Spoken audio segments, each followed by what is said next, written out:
नमस्कार। Nobel investment के life insurance के इस दूसरे वीडियो में आपका स्वागत है। ज्यादातर निवेशकों की फिक्स डिपॉजिट के बाद इन्वेस्टमेंट की दूसरी पसंद लाइफ इंश्योरेंस है। हमने पाया है कि बहुत सारे इन्वेस्टरों के पास कई सारी लाइफ इंश्योरेंस पॉलिसीज होती है, लेकिन हमारे रिसर्च के मुताबिक इन्वेस्टरों के पास जो भी लाइफ इंश्योरेंस पॉलिसीज है उसमें से 90% से ज्यादा लाइफ इंश्योरेंस पॉलिसीज गलत पसंद की गई है या यूजलेस पॉलिसीज है या जो जरूरी है वो उसने नहीं किया है। तो वो कौन सी गलतियां हैं उसके बारे में हम आज बात करेंगे। आपको अगर चेस्ट पेन होता है, हार्ट में दर्द होता है, तो आप किस डॉक्टर के पास जाएंगे? आप कार्डियक के पास जाएंगे, हार्ट स्पेशलिस्ट के पास जाएंगे? उसके पास क्यों जाएंगे? आपको जो चेस्ट पेन हुआ है, हार्ट में जो प्रॉब्लम है, उसका सॉल्यूशन लेने जाएंगे। आप उसके बारे में बात करेंगे और उसका सॉल्यूशन लेके आएंगे। लेकिन अगर आपने ऐसा नहीं किया और आप वहां जाके हार्ट के बारे में तो बहुत कम बात की, लेकिन आप बात करते हैं कि मुझे सर दर्द हो रहा है, मुझे एसिडिटी बहुत हो रही है, मेरे हाथ में फ्रैक्चर हुआ है तो मुझे उसमें पेन हो रहा है, ऐसी जनरल बात करके आएंगे और उन सब चीजों के बारे में दवाई लिखवा के आएंगे तो क्या होगा? आपका बहुत बड़ा नुकसान होगा। अगर आपने हार्ट का सॉल्यूशन कार्डियक के पास जाके नहीं निकाला और उसके बारे में दवाई नहीं लिखवाई तो आपको हार्ट अटैक भी आ सकता है। मतलब जो आपका प्रॉब्लम था वो आपने एड्रेस नहीं किया और जनरल बातें करके आप चले आए। वो डॉक्टर है, अगर आप उसको हेडेक के लिए पूछेंगे तो उसकी भी दवा देगा, एसिडिटी की भी दवा देगा, हाथ में दुख रहा है तो पेन किलर भी देगा, लेकिन आपका सॉल्यूशन आपको नहीं मिलेगा। क्या आप ऐसी गलती करते हैं? आप डॉक्टर के पास तो ऐसी गलती नहीं करते हैं, लेकिन लाइफ इंश्योरेंस में जरूर यही गलती करते हैं। आप लाइफ इंश्योरेंस एजेंट के पास जाते हैं तो आपको ज्यादा से ज्यादा बातें क्या करनी चाहिए? लाइफ इंश्योरेंस के बारे में। लेकिन आप बात क्या करके आते हैं?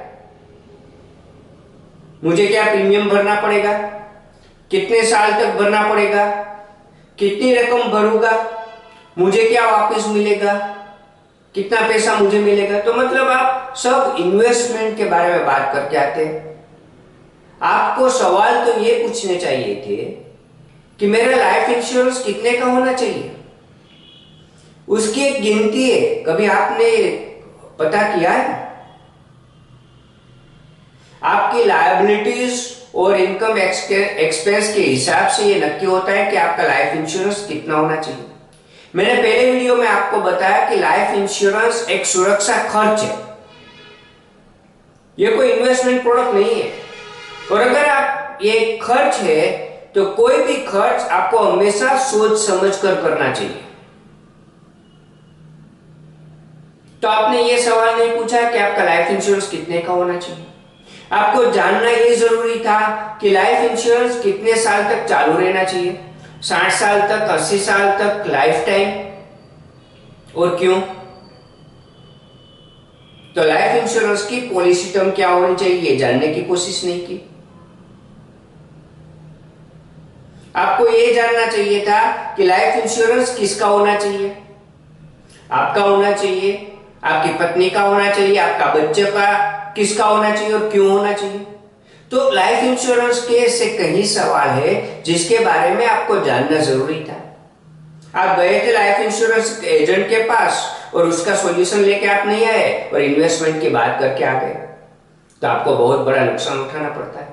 और यही वजह है कि जो भी लाइफ इंश्योरेंस पॉलिसी लोग लेते हैं उसमें से 40% तक की पॉलिसीज पहले 5 साल में बंद हो जाती है। उसका मतलब यह है कि आपको 2, 3, 4 साल बाद एहसास होना शुरू हो जाता है कि ये मैंने गलत पॉलिसी खरीद ली। और जब आप पॉलिसी इन बिटवीन छोड़ देते हैं, बंद करते हैं प्रीमियम भरना, तो आपको दुगना नुकसान होता है। एक नुकसान तो आपकी परिवार की जो सुरक्षा है वो छीन ली जाती है, और दूसरा आपका जो प्रीमियम भरा है उसमें से 60% तक की या कभी कभी तो 100% आपका प्रीमियम एक्सपेंस में चला जाता है, आपको कुछ नहीं मिलता है। तो ये दुगना नुकसान आपको उठाना पड़ता है।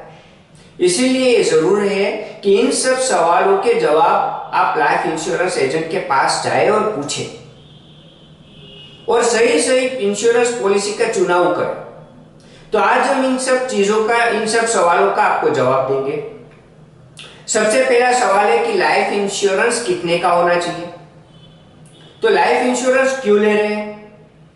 आपकी गैरहाजिरी में परिवार को आर्थिक सुरक्षा देने के लिए। तो उसको आर्थिक सुरक्षा कैसे मिलेगी? तो आपको व्यवस्था ऐसी करनी है कि आज मान लो आप घर खर्च के लिए 25,000 रुपये अपने परिवार को देते हैं, तो आपकी गैरहाजिरी में भी परिवार को हर महीने 25,000 रुपये मिलते रहे, ऐसी व्यवस्था करके आपको जाना है। तो आपके परिवार को ये आर्थिक सुरक्षा हो जाएगी। तो कैसे होगा? तो आपकी जो ईयरली इनकम है उसका कम से कम 10 गुना लाइफ इंश्योरेंस आपका होना चाहिए। समझ लो आपकी मंथली इनकम 25,000 है, एक साल की हुई 3 लाख, तो कम से कम आपका 30 लाख का लाइफ इंश्योरेंस होना चाहिए। 30 लाख का लाइफ इंश्योरेंस मतलब अगर आपको कुछ हो गया तो परिवार को एक साथ 30 लाख रुपए मिलेंगे। वो अपने एडवाइजर के साथ बैठकर ऐसा प्लानिंग करे कि साल के 10% रिटर्न भी उसको मिल जाए, तो उसका 3 लाख का उसको घर खर्च के लिए पैसा मिल जाए। वही चीज आप उसको दे रहे हैं, साल के 3 लाख रुपये, तो आपकी गैरहाजिरी में भी उसको 3 लाख रुपये मिलते रहेंगे। मतलब जो आपकी साल की इनकम है उसका 10 गुना कम से कम लाइफ इंश्योरेंस आपका होना चाहिए। ये उसका कैलकुलेशन है। तो अब आप जब भी लाइफ इंश्योरेंस लिया है या लेने वाले हैं तो ये कैलकुलेशन कर लीजिए, और अगर आपने कम इंश्योरेंस लिया है तो उसको बढ़ा दीजिए, अगर नहीं लिया है तो 10 गुना कम से कम इंश्योरेंस लेना पड़ेगा आपको। दूसरा सवाल है कि लाइफ इंश्योरेंस की टर्म क्या होनी चाहिए। लाइफ इंश्योरेंस क्यों ले रहे हैं? तो आपके करियर की शुरुआती वर्षों में आपके पास पैसा नहीं होता है और लायबिलिटीज डबल होती जाती है। पहले आप अकेले थे, फिर 2 हो गए, मतलब आपके इनकम पे एक डिपेंडेंट हो गया आपकी पत्नी। कुछ साल बाद आपको बच्चे हो गए, तो आपके इनकम पर डिपेंडेंट की संख्या बढ़ने लगी। हो सकता है आपके डिपेंडेंट आपके माता पिता भी हो। तो इंश्योरेंस जो कमाता है उसका होना चाहिए, क्योंकि कमाई बंद होने से आपके डिपेंडेंट को असर होता है। तो डिपेंडेंट का कभी इंश्योरेंस नहीं होता है। जो कमाता है, ब्रेड विनर है घर का, उसका इंश्योरेंस होता है। क्योंकि परिवार को मुश्किल कब आती है? जब कमाई बंद होती है।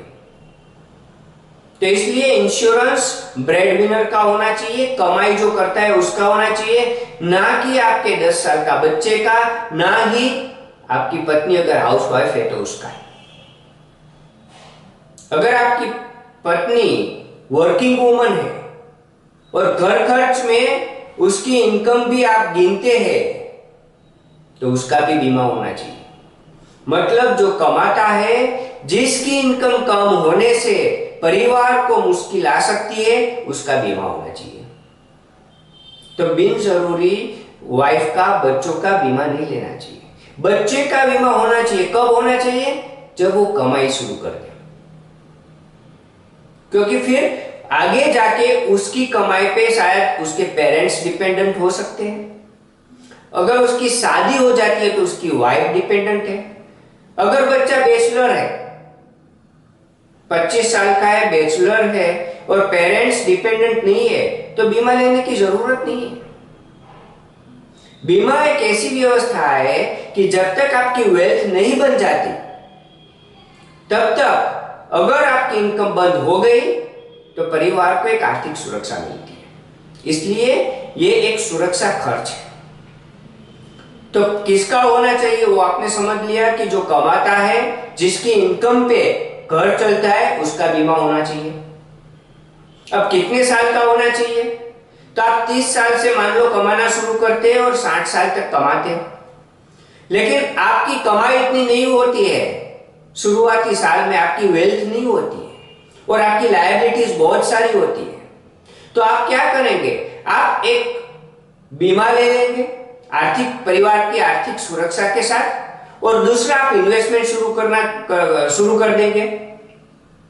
60 साल तक आपकी अच्छी वेल्थ बन जाती है तो आपकी बीमा की राशि की आपकी कोई जरूरत नहीं है। 60 साल के बाद अगर आपकी वेल्थ बन गई है तो आपको बीमा कंटिन्यू रखने की कोई जरूरत नहीं है, क्योंकि ये सुरक्षा खर्च है। 60 साल के बाद आपका प्रीमियम ज्यादा लगेगा, आपका खर्च ज्यादा लगेगा। जैसे ही उम्र बढ़ती जाती है, डेथ का रिस्क बढ़ता रहता है, वैसे ही सुरक्षा खर्च बढ़ता जाता है, प्रीमियम की अमाउंट बढ़ती जाती है।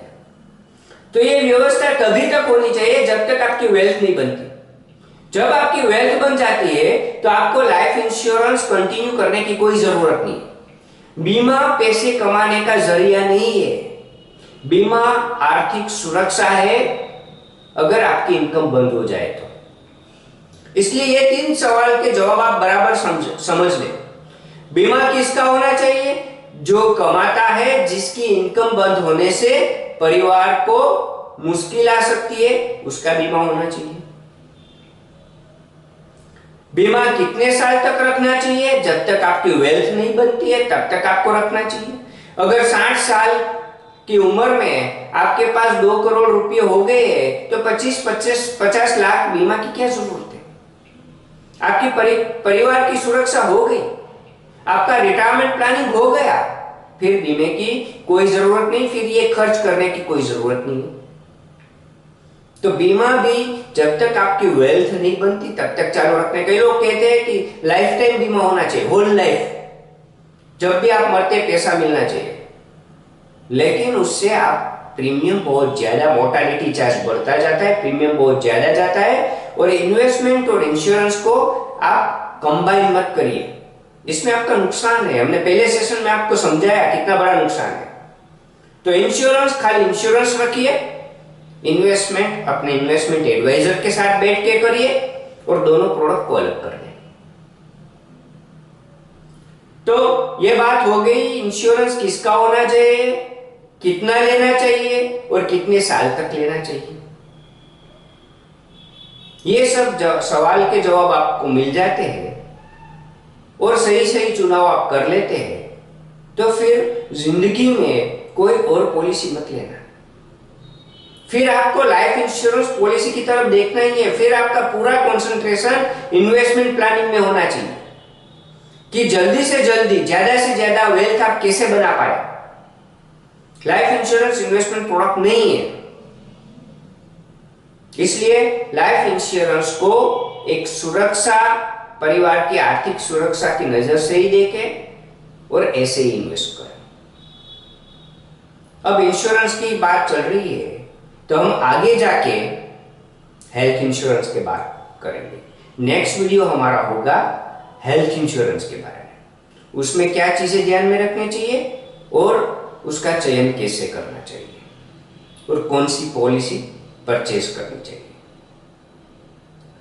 आपको अगर ये इन्वेस्टमेंट लेसन्स में से कुछ सीखने मिल रहा है और नए नए आइडिया मिल रहे हैं तो आप हमारे इस लिटरेसी अभियान को आगे बढ़ाइए, ज्यादा से ज्यादा लोगों के साथ ये वीडियो शेयर करिए और फाइनेंशियल लिटरेसी बढ़ाने में हमारी मदद कीजिए।